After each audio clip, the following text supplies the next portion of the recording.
Probably. I'll make the most boring levels in the world on purpose. Just so people are like, what's this guy doing? Why is he even making levels? Yeah. But that's not the game I wanted to talk about. You want me to tell you what I wanted to talk about? Yeah, I want to know what you want to talk about. Cookie Clicker Has finally come to Steam. Cookie Clicker? You mean the most boring game imaginable? Yes. And it's getting overwhelmingly positive reviews. Why? Over 2,000. Why not? The game that's made an entire genre named after how boring it is. It's like you literally just exactly. You click the cookie. What more is there to say? You know what? There's a more entertaining version of that I played recently. Oh. Yeah. Over on Newgrounds. It's you remember Verbank, right? He was over on the channel. Yeah. Right.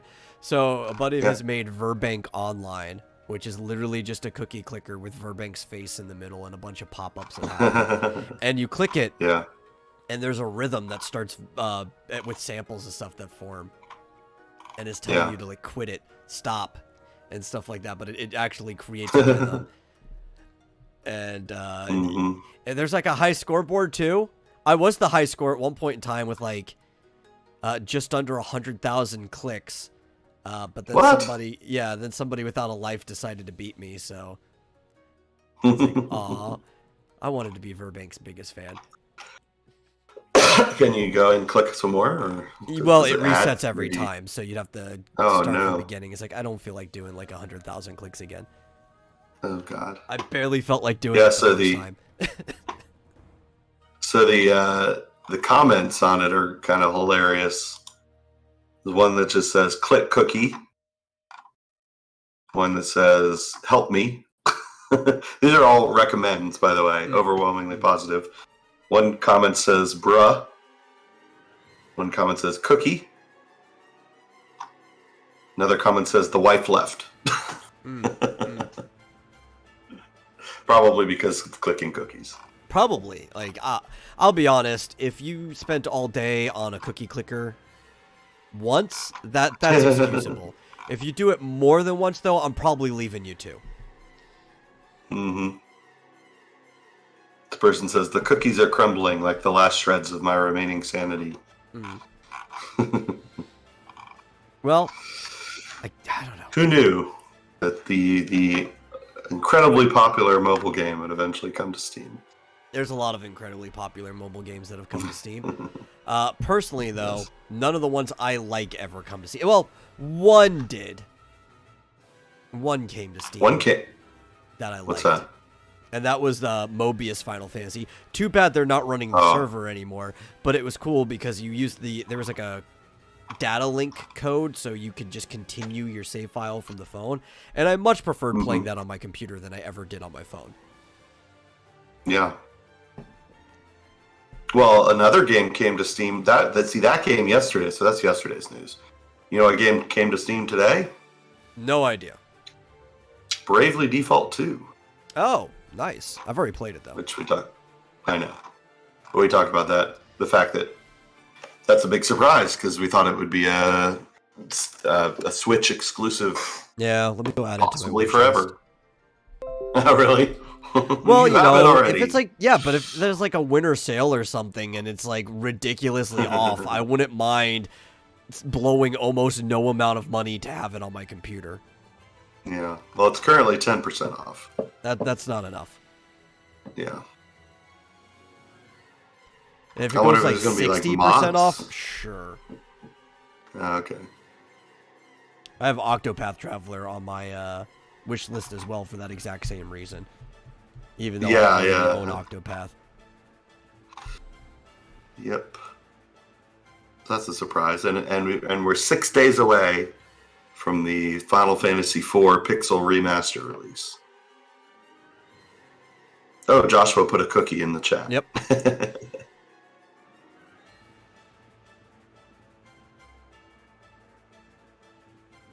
So I did enjoy that's the all the game. news from Steam.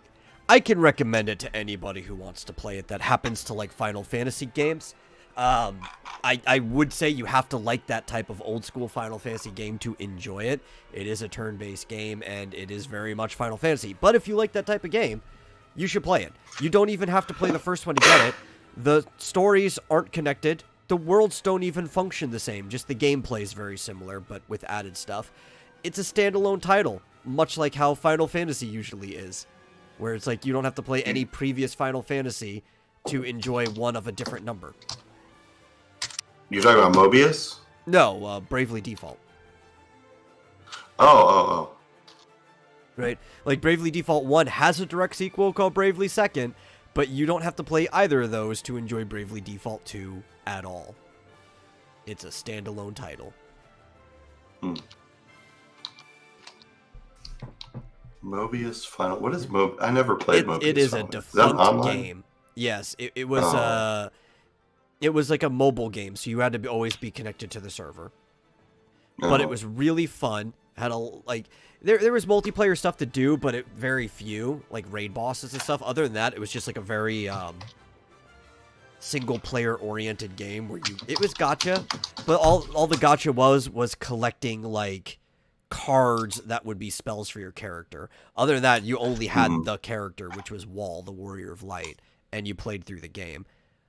It was really fun. It's probably my favorite mobile game I've ever played. And I can't play it anymore because Square decided, haha, server shut down. And I was like, could you at least just make an offline version of the game? Just patch it. I'll download everything I need. I just want to play the game. Yeah. So you bought it and now you can't play it? No, it was a free game. Oh, it's free. Yeah. Okay. But people spent money in it, though. That's another problem about it, you know? I guess you could say you spend money to play it for that period of time, and it's like renting. Yeah, renting outfits and shit. That's kind of bullshit. Yeah. Well, that's well. Anyway. Well, Final Fantasy IV I could recommend to anyone. It's your favorite one, right? Yes, it is my favorite. But you know what's also my favorite? What's that? Introducing people to the show. So welcome to the Vomitorium Weekday show for the 2nd of September, 2021. As always, I'm your host, The Metal, and joining me is my co-host, Marsupial Gamer. How you doing? Pretty good. I was watching one of my videos and noticing I'm very small on the screen. Oh yeah. And I can't figure out how to zoom in. It's fine for this. But when I do like a live stream, I wish I could figure out how to zoom in on myself without just going like this. Yeah. Well, I mean, because I know you use the green screen type capture where you just make your background chroma color and chroma yourself out. You can always just enlarge yourself on the screen. Oh, that's a good point. Yeah. I had to think. I was like, what do you mean? Oh, yeah, OBS. Yeah. Oh, yeah. I knew that. I totally knew I could do that. Yeah. Sure you did. It's like, oh, yeah. Clicking over to OBS to change. Anyway, never mind. Yeah. Problem solved. Sorry you guys didn't get an episode yesterday. I thought that they might have been coming back. He said it might have been the weekend originally, but then they said they might have been halfway through the week. Apparently, they're deciding to stay the whole time because I think like the wake or whatever was in the middle of the week. So everybody's coming back on the weekend. They didn't come back yesterday, but I was scheduled on a different program, one where I could like pause my screen and leave for 20 minutes at a time in case people did come back in the middle of it. But we're here today anyway.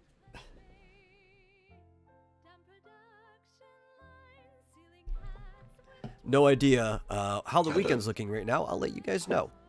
Keep track of our Twitter or anywhere else. Mostly the Discord. I do try to make announcements in the Discord most of the time, but because fuck Twitter. But you know, a lot of people use Twitter, so announcements are there too.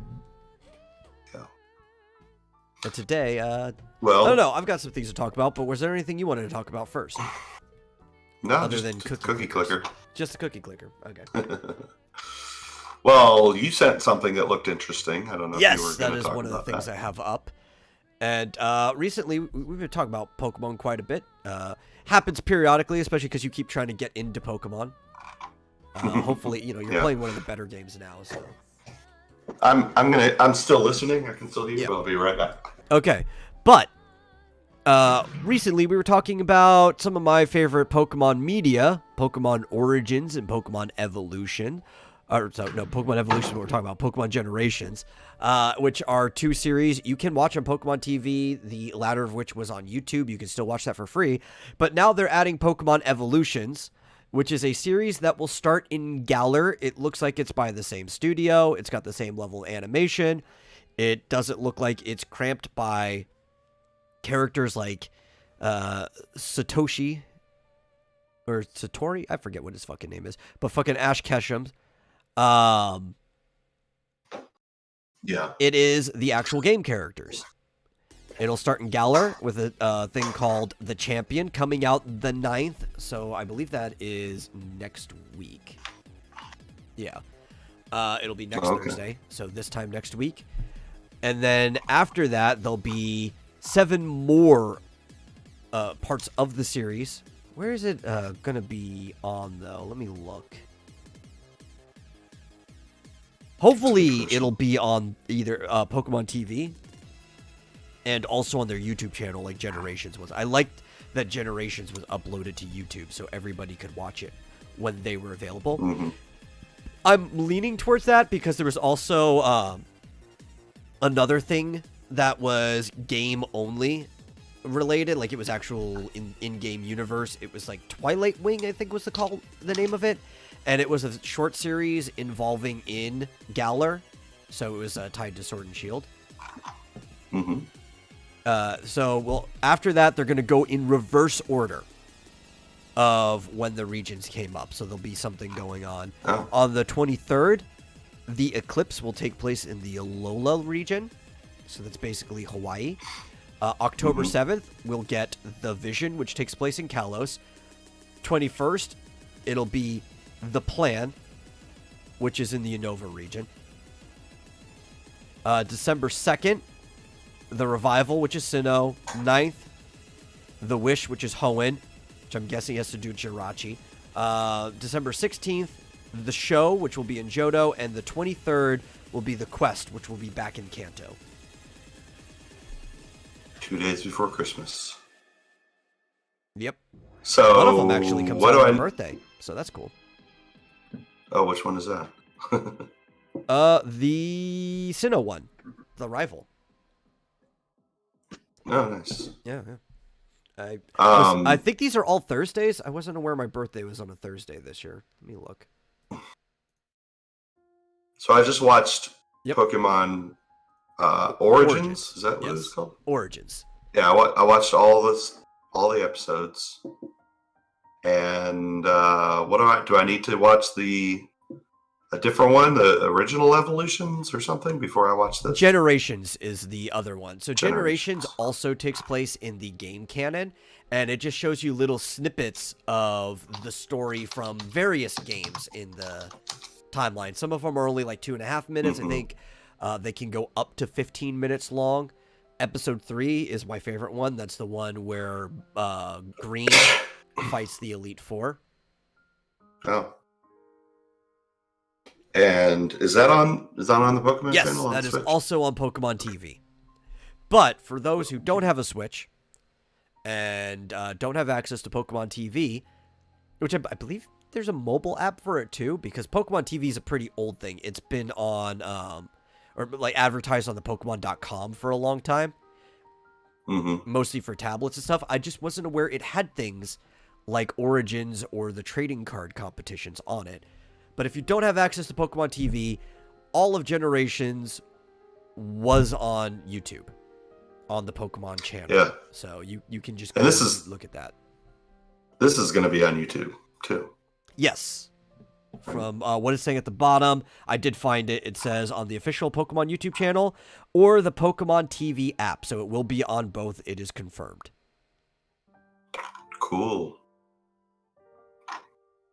It looks great. how I'll watch it. Probably YouTube, just because I'll already be on my computer, and it's better than having to like switch over to my Switch or whatever.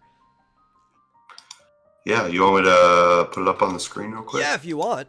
I'm excited for it. I love good Pokemon media. I like the game. Oh, excuse me, the games more than the old anime. Mm-hmm. And I love things that take place in the game world. I think that's when Pokemon hits it the best. Yeah. Yo, Ryan, I got a favor to ask. Yo, what's up? I've been on the road for hours. Is there any way Maybe I should slow it down. Usually I slow these down. Yeah. What kind of style, bro? But he even shows that it's starting in Galar. It's the most important one for them. It's the most recent game. Wait, did I speed it up? I think I sped it up. You sped it up instead of slowing it down. Yeah, there we go. But then, like, almost immediately afterwards, we see some sun and moon. And it's nice. I still enjoyed the story in Sun and Moon. I don't think the story in Sword and Shield was inherently bad. I think the execution was horrible. Because they were focusing on so much else about, like, neutering the gameplay that you were hoping that at least make the story well. But I get they didn't dedicate any time. The story was done piss poor. Yeah. Especially with this whole Well, global warming plot to it, which I did like the fact that they painted the bad guy as being insane. That was pretty cool. Well, I in my little offline Fire Red Odyssey, I've gotten to Cerulean City. Hey. And Misty, oh my god, what a in a bitch. bathing suit? I guess, but it's like, oh my god, the whatever her second Pokemon is, Her kicks my Starmie ass. is a fucking bitch. I'll tell you Starmie. that. Yeah. Oh jeez. Like I beat the Staryu easily, and then the Starmie comes along, just wiped me out. So I decided I needed to, because all I had that could really do any damage was my Pikachu. Yeah. So I decided I need to work on my grass types. So I've got a Paris and an Oddish that I am leveling up right now, so that I can hopefully. The start of the game is rough for Charmander. Yeah. Because even the gym after that is a Thunder gym, so you don't have any advantage. It's just like a neutral matchup, and you're just like, unless you decided to evolve him to Charizard already, then it's actually a negative because Charizard's flying. Oh yes, I did. No. He's not a Charizard yet. He's a Charmeleon. Charmeleon. Yeah. He's level 21. But aren't rock types strong against electric? Yeah, rock and no, ground specifically is strong, but a lot of rock Pokemon have ground moves. Okay, I've got a Geodude. Yeah. You can catch Sandslash pretty early on. That's helpful against him. You can also get some psychic Pokemon in the field next to Vermilion. Which aren't inherently strong against them, but psychic Pokemon are fucking busted. So I just recommend picking up Drowsy as soon as you can. You can also get Abra. Abra's hard to catch.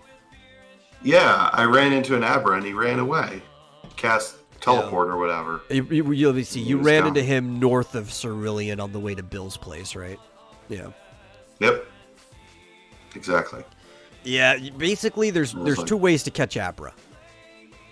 Way number one, you have a Pokemon that's fast and can put him to sleep before he can run. Way number two, you come back with Ultra Balls and just throw Ultra Balls at Abra. Yeah. Because throwing a Pokeball always goes first. Well, I have a Jigglypuff that could potentially put him to sleep. Yeah. And I think the Paris may have a sleep move, or maybe the Oddish. It might have sleep powder. One of those two. Yeah, one of those two has a sleep Paris move. can learn sleep powder. So can Butterfree. Yeah. Oddish probably can as well. Yeah. But probably the Jigglypuff would be my best option, I'm guessing. Probably. But anyway. But yeah. Yeah, this looks cool. Speed it back up to normal. I'm excited for it. Timeless. I wonder if it's just going to be in Stories. Japanese at first. Or if they're actually getting the like, I'm assuming this is already done. Like 100%, and they have their release order. I wouldn't be surprised, knowing the Pokemon Company, if they are going to do like a dub, which I doubt because they're putting it up on YouTube, that it would be dubbed from the beginning. I think it's all just going to be in Japanese, if there is any talking. I think the Twilight Wing, whatever the heck it was called, was also just entirely in Japanese with subtitles. And Generations... Was that? There might have been English. I don't remember. I don't remember much voice acting. I think Green talked to Agatha in the Elite Four, but for the most part, they were pretty quiet. It's been a while since I've watched them. I should go back through and watch them. But I would like there to be English voice acting. I want to know from the beginning. I want to know how damn Green, or I named him Gary, beat Misty before me. Because every time I run into him, I beat him no problem. Although he has a Squirtle, so I guess maybe he used a Squirtle. I don't know. Have you bothered to read the statues in the gyms when you go there? Yeah, the ones that say... so his name is always on there. yeah. I'm like, how? How did you beat her? There's no way, because then you run into him as soon as you go north, and I beat him again, and I'm like, dumbass, how did you beat Misty? Come on. You know what's interesting? The rival theme. The rival theme is great. Yeah. I was looking up. I wanted to look because when you go through the Mount Moon, yes, is that what it's called? Mount Moon Cave. You have a choice of a couple of different. What are they called? Fossils that you can pick up. So I went to look up, and I went to look up what they were, and interestingly, it took me to a walkthrough of Pokemon Let's Go. And I was like, oh. It didn't take you to Twitch Plays Pokemon, and people were telling you to praise the Helix Fossil. I did get the Helix. Oh, okay. But no, I'm sure it did. It brought up some videos, but I didn't go to the videos. Yeah, I hate that. I'm like, I don't want to watch a freaking video. I just want to read it because that'll be faster. Yeah. So anyway, I went to a walkthrough, and I'm like, oh, I guess I probably knew this or should have known. I didn't realize that the Let's Go was basically another retelling of the original. Oh yeah, it's literally just the first game again, just like. So it's just a remake. Yeah. It's a remake with new mechanics. That's all it is. Because the answer to my question was exactly the same as it was in Fire Red. So I was like, oh, okay. And it's a remake of the original version with neutered mechanics. It doesn't have all the cool bonus stuff that are in Fire Red and Leaf Green. Like, it doesn't have the Sevi Islands, which is the bonus stuff to do after the Elite Four and all that shit. Wow. Yeah. You do. Fire Red has a whole group, Sevi Islands, so there's 7 islands that you can go to that are kind of supposed to be like halfway between the Orange Islands, which was like the second series of Pokemon, where Brock was gone and they picked up Tracy for a while and they were going between the islands doing stuff. And also between like the islands that showed up in Pokemon 2000 with Lugia and stuff like that. But it isn't quite that. It's just kind of like the Pokemon Company's way of giving you a canon version of, it's like, here's a place that exists. Go have fun doing stuff there. And it was also their way of throwing some like Johto Pokemon to you. Because in that generation, in Hoenn, there were a couple Gen 1 and Gen 2 in the Hoenn list, but it was mostly Gen 3 Pokemon. And then you now have access to all of the Gen 1 Pokemon in Kanto proper, but they didn't want to leave out the Gen 2 Pokemon. So they couldn't just throw them in Kanto. That wouldn't make any sense. So they made these islands here where you can go and pick up a lot of the Pokemon from Johto as well. Oh. Interesting.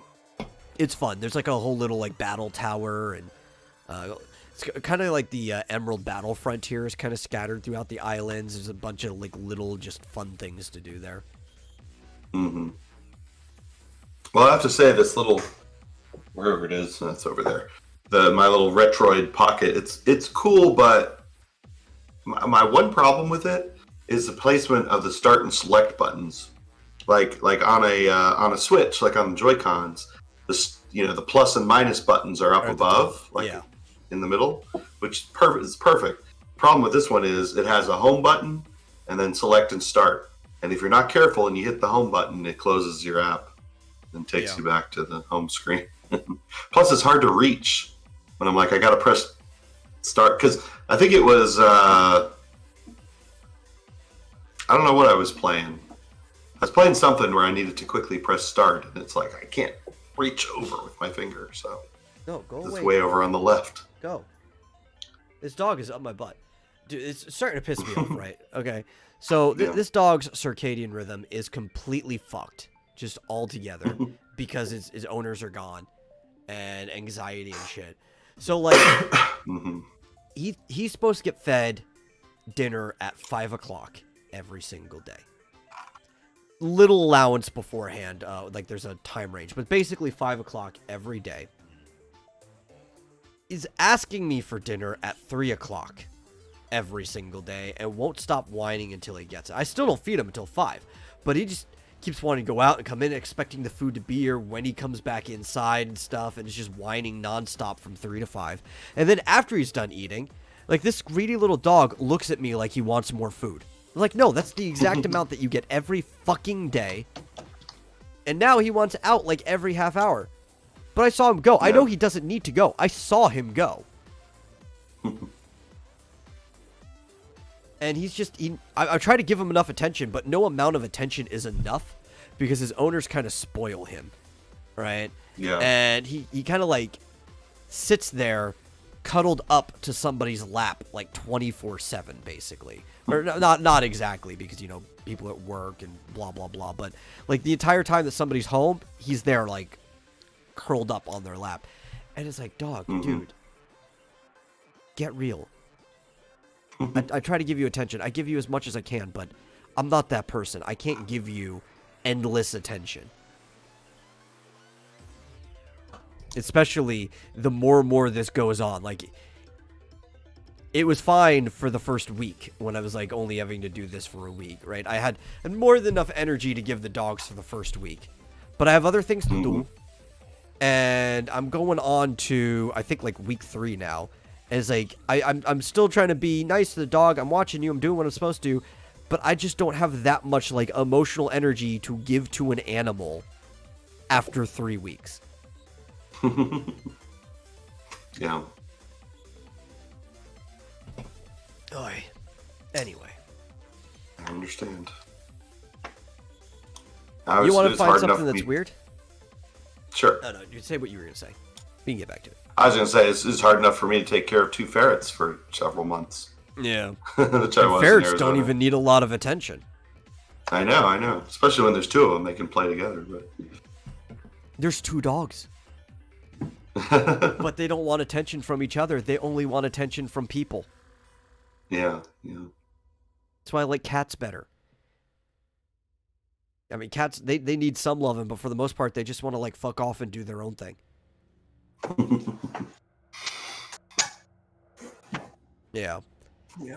But anyway. some reporting comes in, some verified rumors, right? So they're not reports, actually. They haven't been confirmed, but they are rumors from people that you should listen to, on like authorities on the subject, right? And a while back, when Microsoft acquired Bethesda, there was a lot of talk saying that due to contracts and blah blah blah, that Starfield and Elder Scrolls, well, maybe not Starfield specifically, I don't remember that one, but at least Elder Scrolls 6 was going to be still on Sony products, right? That's not looking to be the case anymore for either of those two games. Really? Yeah, PlayStation 5 players may not be returning to Tamriel outside of, playing Skyrim for the umpteenth time. Mm-hmm.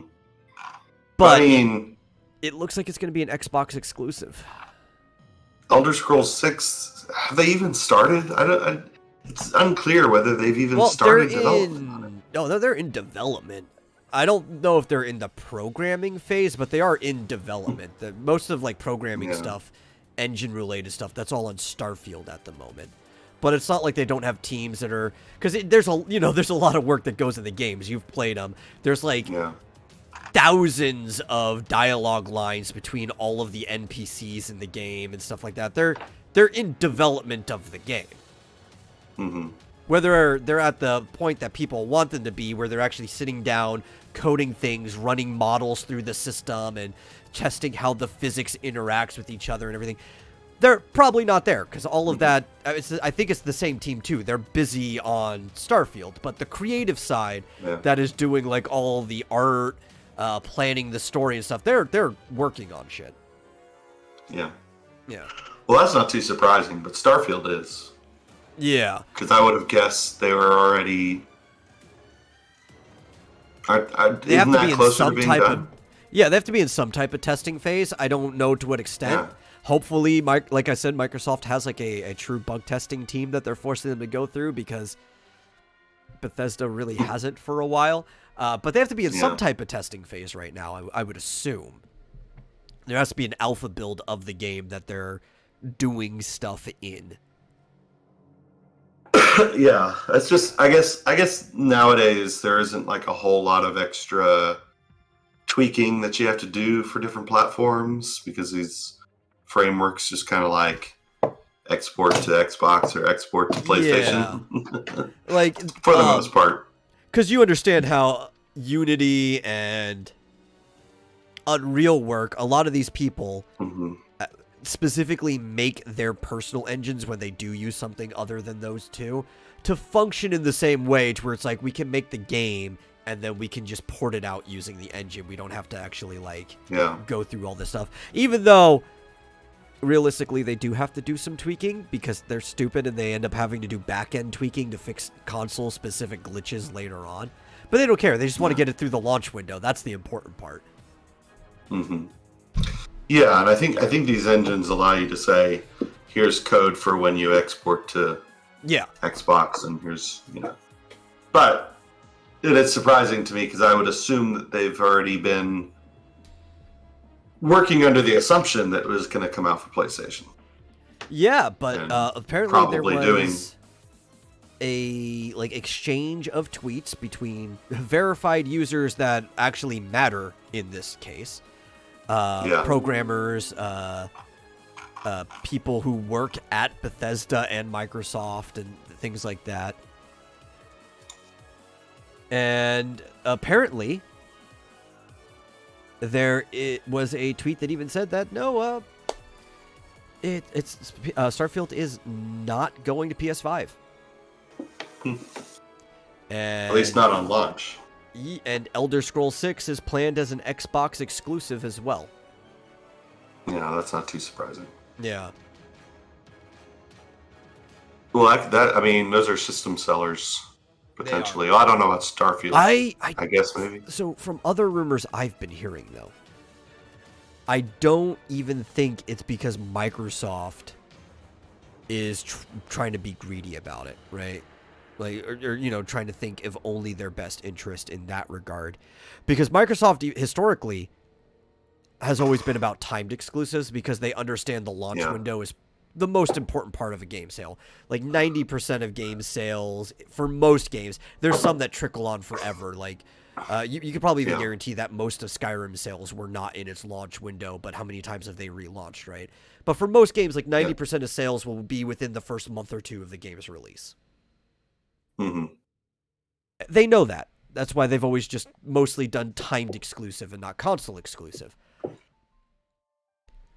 This seems different, and from what I've been hearing, the reason I think it's different is Sony's fault. And I've been harping about this for quite some time. Sony has been getting increasingly difficult with people putting games onto their platform. They've been having more restrictions on what can be on their platform, more requirements of what you have to do to be on their platform. They have like a 6-month review period, which can make it difficult to even make sure that you have a global launch all at the same time. And these are just rumors, not like what I was talking about here, so take this with a grain of salt. But from what I've been hearing, I think a lot of it may have to do with the fact that, unlike Bethesda, Microsoft's not willing to put up with that shit. Yeah. It's like, well, we already have the platform. Yeah. Why do we need to do this? Now, the reason it won't come to Switch is completely different. I don't think the system's powerful enough. Right? Like, it can run Skyrim, but Skyrim is a fucking decade-old game at this point. They don't have to put the strongest version of the game on the Switch. They're actually tearing down the old engine and creating the sequel engine where they're rebuilding it from scratch now for what they've been using forever, the creative engine or whatever. This is just going to be too powerful for the Switch to handle. That's just end of story.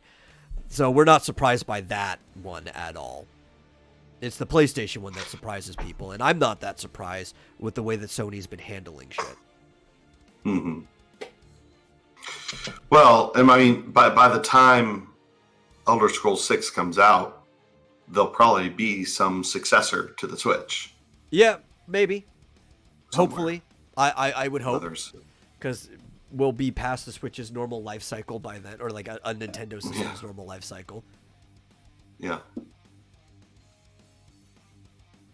But, interesting. Yeah, that's, when is Starfield supposed to come out? I don't know. I'm looking. I don't think this article said. I haven't looked at it in a while. Well, it says November 11th, 2022. That sounds about right. Man. Like I said, I think there's like a alpha build of the game that they're fucking around in. Yeah. But like it's still bare bones if they're doing anything, because they've been talking about how a lot of the work they're doing now is fine-tuning the engine. I think we talked about this like a month ago or something like that. But if they're still fine-tuning the engine, I didn't think they were far enough along that they'd be close to release.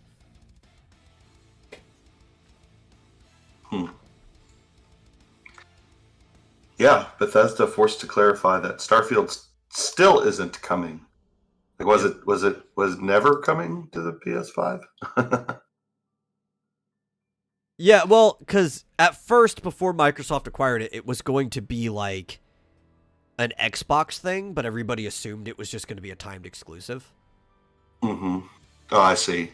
Yeah. They assumed it would eventually come, but now they're saying. Yeah, as opposed to Elder Scrolls 6, which was originally actually going to be a timed exclusive from Sony, from what I heard. This is why this is the surprising thing, because of contracts. Yeah. But that was also before Microsoft acquired Bethesda. And I don't know the legal thing about that because of contracts and stuff, but I'm assuming if they said it's not happening, they probably found the loophole, and this is another reason why I think it's on Sony's end, because I think Sony would have to be the one to cause some type of trouble for Microsoft to be able to pull out on Bethesda's behalf. Yeah.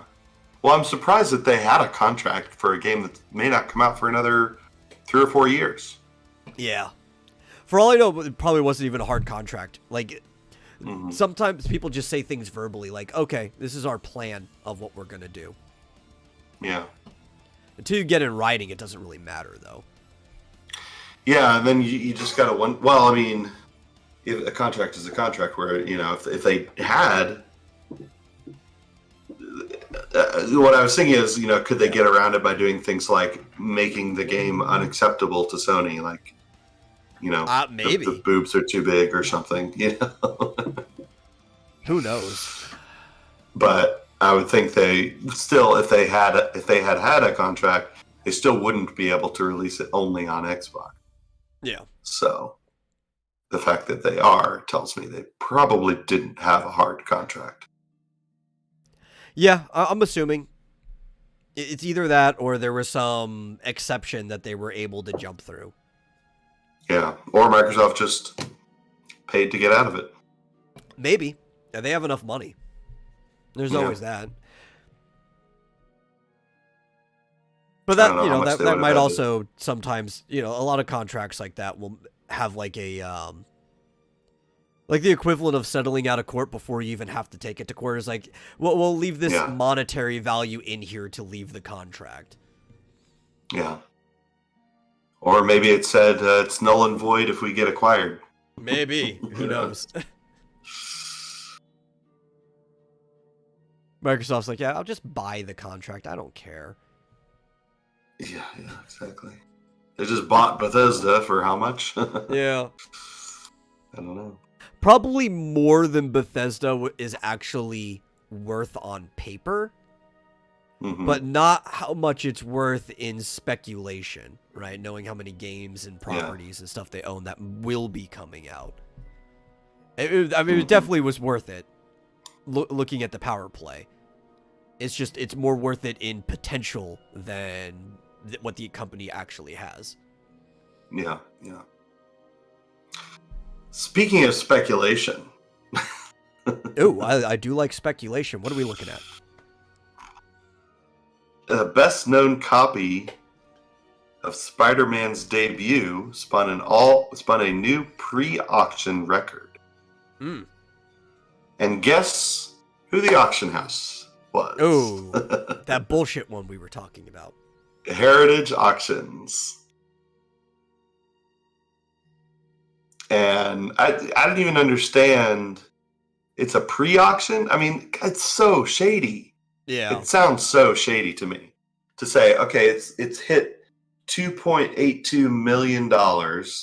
It's a Spider-Man's debut comic, Amazing Fantasy number 15. But before the auction even kicks off, which isn't until September 9th. So that's just like the starting bid.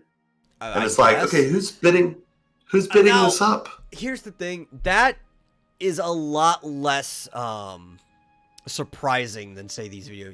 Because when I saw the video game ones, I was shocked to see any of them that high, right? Yeah. Like, I expected the Mario 64 one to be higher than the others on the list, but all of them should have been a lot lower than they were. Right? Yeah. But, like... comics, though, like, I've seen... like mint condition versions of like Action Comic #1 and stuff go for like $1 million. That's less surprising to me. Yeah. But I've always had problems with the speculative market in the first place, and especially this house, and it's a pre-auction, and everything else involved. Yeah, and they're benefiting from essentially building up this bubble. So the last 4 comic book records were all Heritage, just one after the other. There was a copy of Marvel Comics #1 that sold in 2019 for $1.26 million. Detective Comics in 2020 sold for $1.5. And then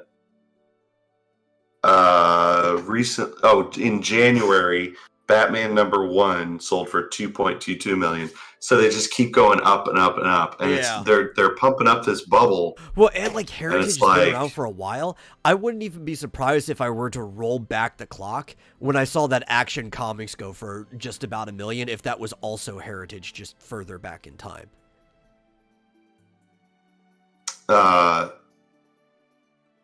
Yeah. Let me see here. Yeah, all 4 of these that I just cited, plus this newest one that's already at 2.82, were all through Heritage Auction. And I bet you, it doesn't say in this article, I'm looking at Bleeding Fool, it doesn't say, but I'm willing to bet that the grading company is the same grading company.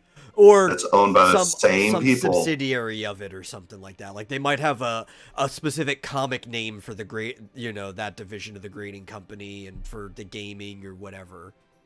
Yeah, it's called Wata Gaming. It's this company, WATA. Yeah. No, I don't know. They might also have like a Wata Comics division or anything. Yeah, that's what I'm guessing. I don't see. No, wait a minute. It includes a CGCNM. I don't know what that means. I'm not sure if that's the grading company. but I'm willing to bet that they're somehow affiliated with this WADA grading, which is loosely affiliated with Heritage Auctions, which itself is a what do you call it? Sketchy, for lack of a better term that I can't think of right CGC is a comics grading company. Okay. Yeah. Well, you can even find their website, cgc.com. Okay. I don't know. Oh, NM stands for near mint. Yeah. I don't know, though, who owns them, so...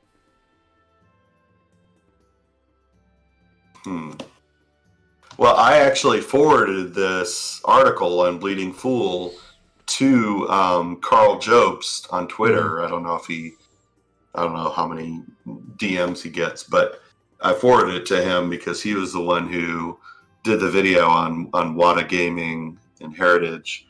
And the owner, who, as we mentioned before, was investigated and found guilty of some sort of fraud back in the 80s for pumping up coin auction values.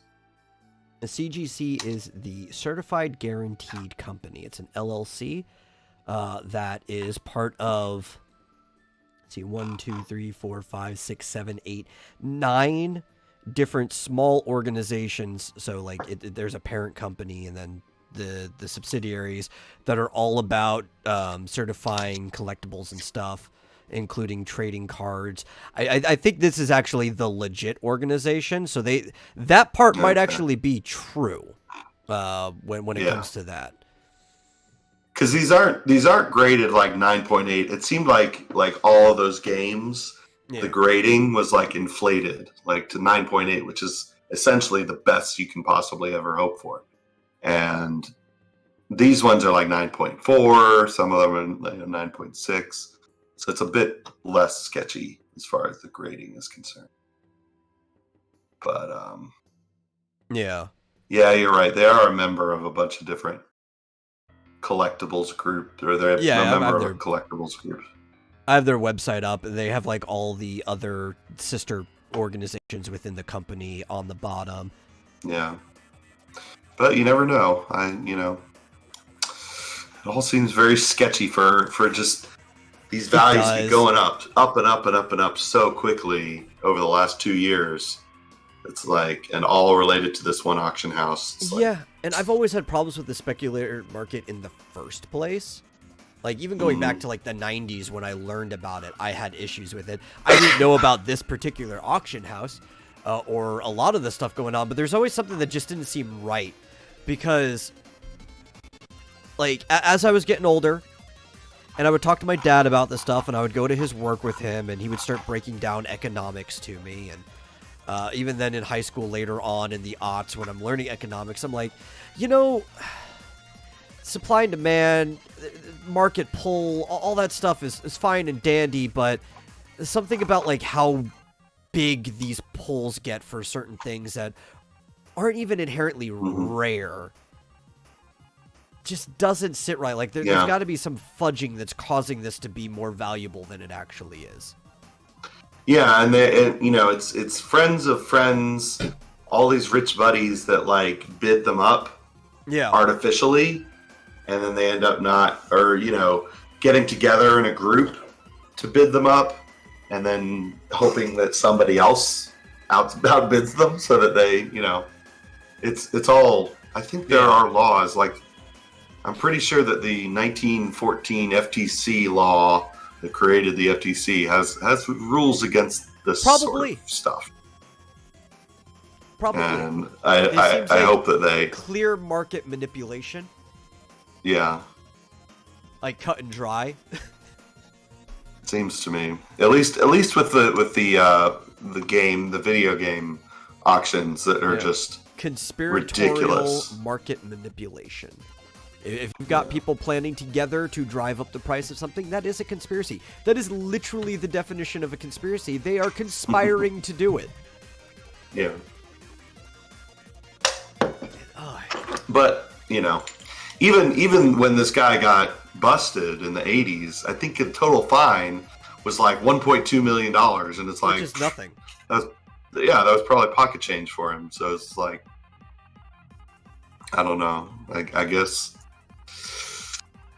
it's worth it if you're gonna make tens or hundreds of millions off this stuff. Yeah. I wish I could get into this. I'm in the wrong racket, man.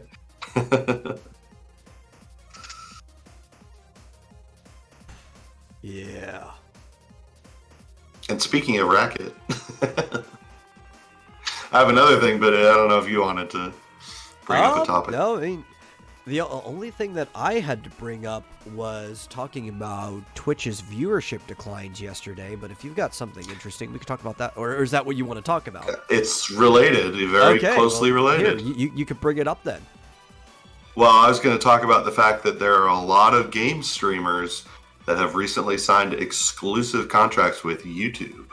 Yeah. A lot of formerly Twitch streamers. And Asmongold sounds like he would love to get one of these contracts. Yeah, I saw you post, like, retweeting somebody earlier who was complaining about it, saying they were just doing it for the money. It's like, well, yeah. Once you get big, you're probably still doing it because you enjoy it, because you wouldn't go into that career if you didn't enjoy doing it in the first place. But what else? You're gonna go where the money sustains your lifestyle. Like, if I could do it in both of these places, but this one pays me more, why would I not go to the one that pays me more? Yeah, and Asmongold made a really good point that when you look at, a lot of people make a lot of money on Twitch. Yeah. But when you look at the audience, the actual usage of the sites, and I think he was probably exaggerating, maybe, but he was like, for every one Twitch viewer, there's like 200 potential YouTube viewers. No, that seems about right. Because people don't realize just like how big YouTube is as a platform compared to other things on the internet. Like, it is fucking huge. Yeah, it's orders of magnitude bigger. And did you see the Tim the Tatman live stream today? No. He's one of these guys that just got an exclusive contract. I saw 102,000 live viewers on YouTube, which I have never seen that many people before on YouTube. Yeah. Well, so, like, there's other things other than just money that people have to consider. The money is a big difference, especially with Super Chat. So, like, if you are at the monetizable rate. So, this is, if you're a small person, jumping over to YouTube isn't going to help you because you can get monetized a lot faster on Twitch. But if you already have a huge audience, like a lot of these people that are jumping over and getting exclusive contracts, you are easily going to clear, I mean, you're getting a contract, you're monetized, period. But you're easily clearing what you need for monetize. You're going to get, like, a way more Super Chats on YouTube than you're going to get donations and Twitch bits and stuff over. That's the thing. It's so much easier. YouTube has made it so much easier to donate. Yeah. But on Twitch, that's not it's the a pain in biggest the thing, ass. right? So it's not just the money. It's also how the platform treats you. Now, there's a lot of very valid complaints about YouTube because YouTube's done some pretty bad things to people, disrespecting its creators and stuff. But for the most part, YouTube leaves people the fuck alone. And if a bot does something and you make a big enough stink, they will reverse it. So it's not the worst thing in the world, though it's pretty bad. Twitch, on the other hand, is like saying, okay, that wasn't the worst thing in the world. Let's go over to the worst thing in the world. Because when Twitch actually does get involved, it is fucking awful to its creators. Yeah. Especially with, like, the policies it's been rolling out recently. Yeah, and hiring, non-binary deer people for their, trust and safety, whatever, commission or whatever, where they're this person actively threatened people and basically said, I'm going to delete your channels. It's like, oh, that's great. You should have the power to do something like that, sure. Yeah. So, now it occurred to me, though, when Asmongold switched over or started to play Final Fantasy XIV on Twitch, he did have a couple of days where he had like 150,000 viewers. Yeah. I saw that, but that's not sustainable. I mean, that was unusual. Yeah. Now there's an issue, right? So some of these people, this is actually good for YouTube if they do it, are technically, they're bringing their audience with them because they have a lot of people, and sure, some people prefer Twitch, but everybody already had a YouTube account for years, except for maybe some Zoomers may not. But most people have a YouTube account, right? It's been around a lot longer. It's easier to drag people from Twitch back over to YouTube than the other way around, because more people have YouTube accounts than Twitch accounts. YouTube gaming isn't that big, right? If you are starting up and you don't already have an audience and you're trying to build up on YouTube, it's hard to grow a gaming audience on YouTube. In streams anyway. Let's Play still do all right because that's kind of just always been the platform on YouTube, but trying to get people to watch your streams. This might change that though, because Twitch has been a live streaming platform longer, so people who are interested in live streams have been going over there. If a lot of the big players are coming over here because it's financially more responsible for them to be over here, I say over here, YouTube, we're everywhere. We're on Twitch too. But just YouTube is the over here in this case. Then if their audience follows them, that grows the platform of people who are looking for gaming live streams on YouTube, which helps everybody out in the long term.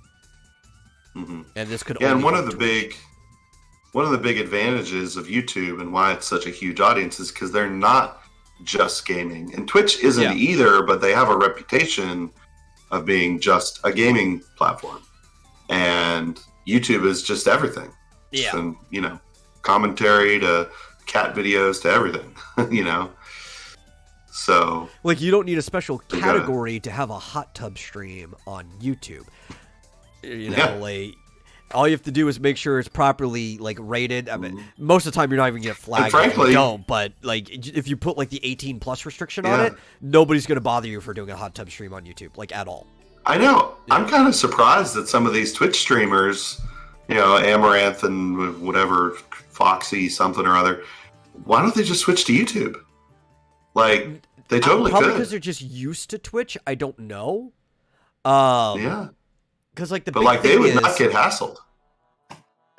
When you're starting out, which when they were small, it was easier to get affiliate or whatever to the minimum for monetization over on Twitch, and then you grow there, as opposed to the fact that you need 1,000 subscribers on YouTube before you can get super chats and shit like that. Yeah. Now, I mean, if they could drag their audience over, they would easily be past that point, no question, right? But I guess the problem is all their subscribers. It's also a lot easier to get demonetized on YouTube. This is another thing that should scare people, right? While YouTube in general is better for their creators, it is easier to get demonetized. Now, for streamers, they're not thinking about this. It's hard for a stream to get demonetized. You can still get super chats in the middle of a stream. The video afterwards won't get monetization if it gets flagged or whatever. So that is fine. Well, plus if they've got a contract, they're essentially whitelisted. Yeah, that's the other thing. Some of these people won't get contracts. I don't think YouTube's going to make a contract with a titty streamer that's doing hot tub streams. Maybe one who's actually playing games, but not somebody who's doing hot tub streams. That's not going to happen. Yeah. So that's why they won't. These other big streamers, though, that are they don't have anything to worry about. They're not ever going to be demonetized. They're going to be like freaking NBC has contracts with YouTube so they can put up their VODs of whatever late show they have going on. The people with private contracts don't have anything to worry about. Other than making sure they read through the contract and not violating it. Yeah. Because Google's lawyers will crack down on you, unlike Amazon's when you decide to stream to multiple platforms or whatever it says in the contract. Yeah. Well, now, Amazon will certainly crack down on partners. Yeah. Absolutely. For sure, yeah. But, Google's pretty fucking hard. Yeah, I think they needed to have these contracts because it occurs to me that they all had paid subscriptions. Yeah. Thousands, tens of thousands of paid subscriptions, and they got to replace that right away. So I think... Because it's going to take a while for people to sign up as members and stuff like that. Yeah, I was watching it, and people were signing up like crazy, but it's still going to take them months or maybe even years to build back up that income. So they got to cover it by having YouTube essentially pay them to come over.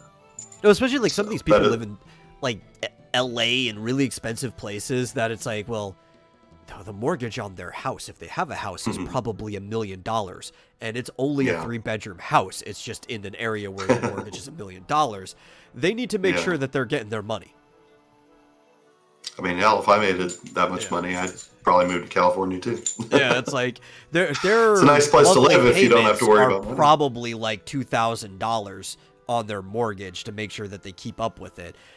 The smart ones are paying more than that, but that's probably their minimum monthly payment. They need to make sure that their income stays steady because they're also living a very ritzy lifestyle. They got to pay for like their freaking gigabit internet. They got to pay for like whatever car payments they have. All the different things combined, they can't afford to be losing what they're making. Yeah. But yeah, I just wish that YouTube would have I wish they'd add an affiliate program because I tell you, if I could be monetized on my channel, I've essentially left YouTube as far as live streams because it wasn't benefiting me at all. I have more subs, but it's completely unmonetized.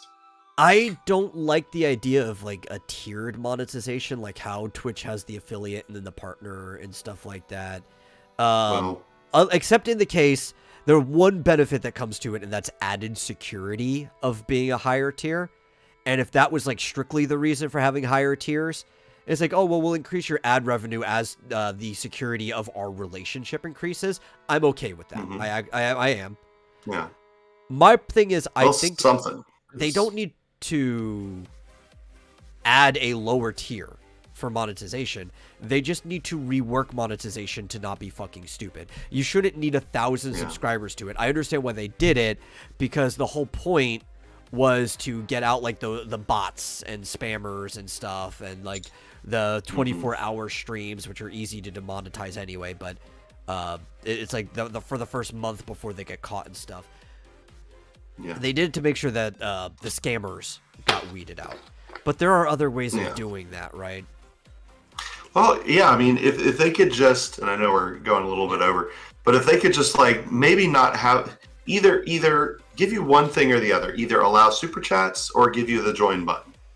I don't know which would be like the lower tier or whatever, but like something, just like anything. Because I mean, with Twitch, it's so easy to just, I don't know. Well, it's YouTube frustrating. YouTube used to have really good ways of weeding people out. Like when it first allowed videos longer than 15 minutes, for you to get that option, you had to be a user that actually uploaded, right? You couldn't just be a dead user for longer than a certain time. Like you had to have 6 months on the website or something like that, right? You had to be approved for that. There were different tiers, but it was all based on trust with you and the site. So if you were using the site regularly for a while, you didn't get any flags, you've now been approved for videos longer than 15 minutes, with I think an initial cap of an hour. And stuff like that. Or like the original monetization, you had to have been on the site for like the same amount of time you needed to be approved for the extended upload, and you also had to fit a couple other requirements, almost like how the affiliate program works. But that was blanketly for monetization. It wasn't like there was some lower tier for that. That was just how it worked. I wish they went back to a trust system, because 1,000 subscribers really doesn't have like a trusting relationship between you and the site. Like, you could get bots to give you 1,000 subscribers, no problem, if you were being an untrustworthy person that had the money to blow on bots and everything. Yeah. I like the idea of, like, watch time, uploads, or stream time, like a combination of things that are all at a low level, but it takes a little effort to do all of them combined, not just individually. Yeah. That's fine. That's something I like about how the affiliate system works. I just don't like how weirdly tiered the affiliate system and partner system is in Twitch. I don't know. Maybe it'll change now that they're trying to get more into gaming. Who knows? Maybe. Yeah. Would be nice. Well, it would make them a lot more money too, because they get like 30% of super chats. Mm-hmm. If they could get more people in that way. I would love Yeah. I would love to switch back to YouTube or do both or whatever, because I got more viewers when I was on YouTube, but it was just like, no money. But why? Yeah. Not like I make a lot. I made my first $100 in 2 or 3 years on Twitch, but still, it's nice to have supporters and stuff. Hey, and so. I still have because they only pay you anytime that you have 100. No, they'll give you everything in, but only in those rollouts. I have like $50 sitting in my Google Ads account that I can't touch. That's just sitting there. Yeah. Yeah, I got my first payout ever like a month ago after being on Twitch for whatever 3 or 4 years. So it's like, yay, $100. Yeah. But and I've had a payout before. It's just I've got $50 sitting there that I can't touch because I can't gain anymore because I got demonetized when they changed the system. And it's like, listen, I never had a lot, but I was apparently still getting enough that I was getting paid. That's all that mattered back in the day, and now I don't get that anymore. Exactly. Dude, but yeah, you need to reset. I do, because we are in a month. I have not set that. I was supposed to do that yesterday, and I forgot because we haven't done that. Yeah. I will do that immediately after we close this out. It's just been sitting here in the August fees. But I actually was going to have a different segue of saying, I don't really like Super Chats or Twitch bits. If you would like to support the show, I would prefer you go to the link below to streamlabs.com/Vomitorium live. That is the best way to support the show because it goes directly into my PayPal. And neither of these sites take a cut of it. Yeah. So if you would like to support the show, you can do that. That hosting fee bar should be empty.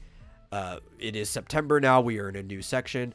$30 is all we need to fill up the hosting fees between the SoundCloud, the fact that I have to pay for the Roll20 account to have the massive amount of data that I have on there. And that's like an additional $5 every single month plus tax I have to pay into it. It's a few different things. It ends up equaling about $30 in the end after all the taxes put together. You can help out that way. But that's if you really like the show. If you only kind of like us, if you enjoy it, you can still help out by sharing us with your friends. Somebody who may like it. You may not know if your friend might like the show. You don't know them as well as you think you do. Share anyway. They might like us. Or they may not like us either. I'm fine with hate watchers. Anything's good. Unlike Twitch, I'm not gonna be like these people who took a day off because of hate watching. No. You can hate watch us all you want. And, until then... Hate rate us. Yeah. Rate us with hate. I don't care. We don't care. You can call us swears in the chat. I don't block anything. You can even call us slurs. I don't care. And we'll until then, we'll see you in the next episode. See ya.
Damn it.